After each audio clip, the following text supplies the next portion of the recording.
Escaló esta declaración que hizo Manuel Espino, que tuvo que salir el presidente López Obrador a aclarar cuál es la postura del gobierno de México y que evidentemente el expresidente Felipe Calderón capitaliza al decir a confesión de parte relevo de pruebas tanto contra Espino como del secretario de Gobernación como de los integrantes del gobierno mexicano. Y precisamente ayer le presenté extractos de la entrevista exclusiva que sostuve con Manuel Espino, excomisionado del Servicio de Protección Federal, en la que revelaba que había entregado al gobierno del presidente López Obrador la propuesta para abrir un diálogo y alcanzar acuerdos con criminales.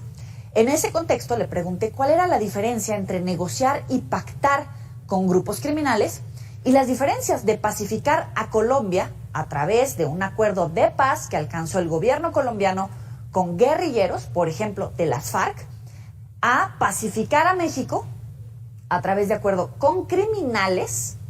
Y al final de su respuesta, él mismo comienza a hacer referencia a alertas que a su decir expresó al presidente Felipe Calderón respecto a las dudas que tenían funcionarios mexicanos y extranjeros de Genaro García Luna, del exsecretario de Seguridad, que hoy enfrenta a la Corte estadounidense. Sí, mira, a propósito de lo que dices de Colombia, yo viví ese proceso muy de cerca.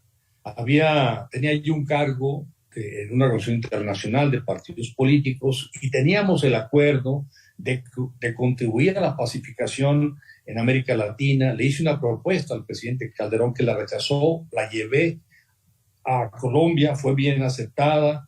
Le ayudamos al gobierno de Colombia a modificar una estrategia que tenía en contra de las FARC y finalmente se llegó a hacer un operativo en cuyo diseño también estuvimos involucrados, un operativo que rescató a 13 víctimas que están en manos de las FARC. No se disparó un tiro, no se derramó una gota de sangre y comenzó un proceso muy, a florecer la paz en las principales ciudades. Una de las ciudades más inseguras era Medellín, que hoy es una ciudad muy segura. Se fue erradicando el problema de la violencia en las calles de las ciudades de Medellín, de Bogotá, de Cartagena, de las principales ciudades del país. Pero eso pasó por establecer algún vínculo con los grupos y ofrecerles una propuesta de cómo pacificar al país, disminuir la violencia y sí, ciertamente afectando sus intereses económicos, pero dándoles la opción de que se dediquen a otras tareas también. Y funcionó muy bien. Después de que eso funcionó, incluso la agrupación que yo presidía entonces recibió cartas de agradecimiento y de reconocimiento a la labor que hicimos en cooperación con el gobierno para que se dieran esos resultados. Se lo propuse al presidente Calderón, pero pues estuvo reticente. Lo invitamos a un foro internacional como uno que hicimos en Colombia. Finalmente aceptó, pero dejó plantados, mandó a Genaro García Luna. Yo le había dicho que de Genaro García Luna no había buena opinión en algunos de los países cuya representación vino a México. Pero en lugar de que genere confianza, su presencia genera desconfianza. El presidente Calderón nunca quiso aceptar que Genaro García Luna tuviera alguna relación con el crimen organizado. Entonces, eso es de las cosas que yo propongo que no se hagan. O sea, no se pueden hacer pactos de impunidad. Eso no. Después de esta respuesta le pregunté si el presidente Calderón no quiso oír estas advertencias del presidente de su partido, integrante, funcionario en muchas ocasiones, y en todo caso, pues cómo evalúa la llamada guerra contra el narcotráfico que encabezó el presidente Calderón.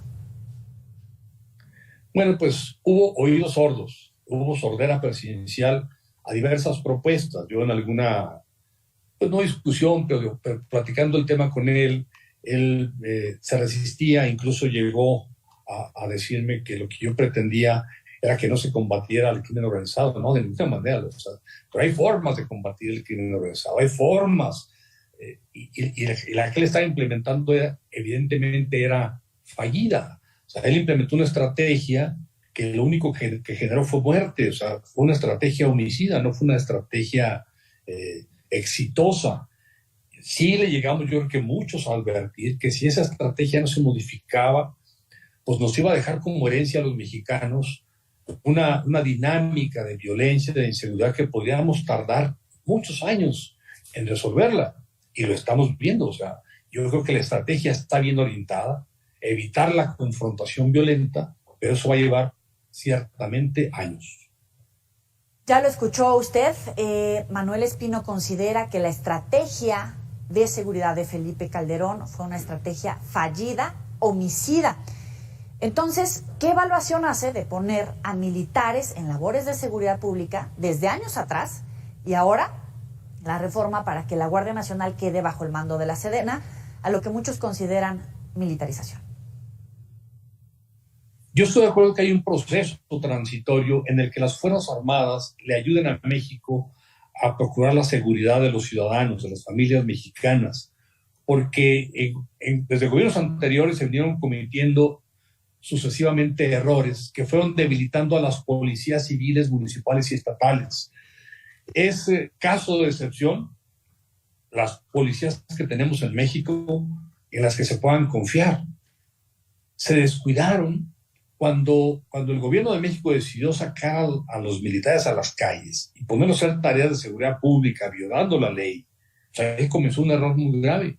Se echaron a la hamaca, se fueron a la milonga, las policías civiles se corrompieron, dejaron de capacitarse y hoy tenemos policías civiles, municipales y estatales, en términos generales, salvo alguna honrosa excepción, que no podía atreverme a decir de una sola, si acaso de la policía de la Ciudad de México ha dado muy buenos resultados, pero fuera de ahí, no conozco una policía que yo considere que es muy buena y muy confiable. Entonces, mientras nos damos tiempo de formar policías civiles, municipales y estatales, acepto de manera perentoria, de manera subsidiaria, la ayuda de los militares. Eso no significa militarizar al país.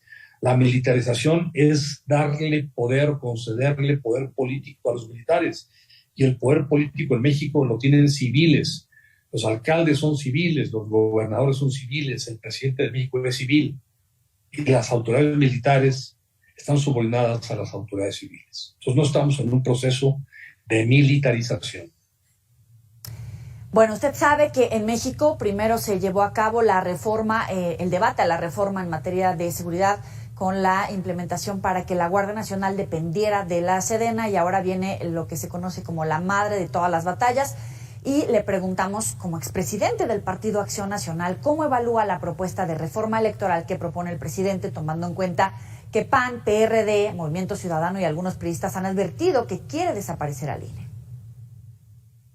No se plantea desaparecer al INE, se plantea sustituirlo por otro órgano electoral que no sea operado desde los partidos. Los partidos proponen a las autoridades del órgano electoral, pues es lógico esperar que luego esas autoridades favorezcan el interés de los partidos. Entonces, yo estoy de acuerdo en lo general con esa iniciativa. Ya los detalles, pues que los acuerden ahí en el Congreso, esa es su función. Pero qué bueno que se busque un órgano electoral confiable e imparcial.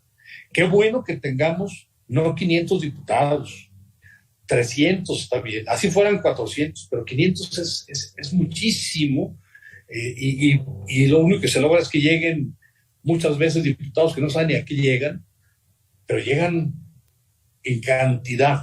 Necesitamos darle calidad a la tarea legislativa y en ese sentido va la propuesta.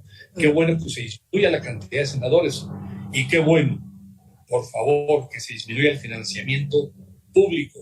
El financiamiento público se aprobó hace muchos años, a finales de los 80, entre otras razones, para evitar que los partidos o los candidatos anduvieran pidiéndole a los criminales dinero para financiar campañas. ¿Qué es lo que pasó? Ahora reciben financiamiento público, pero muchos en los partidos o algunos dirigentes de partidos y muchos candidatos se dejan apoyar por el crimen organizado.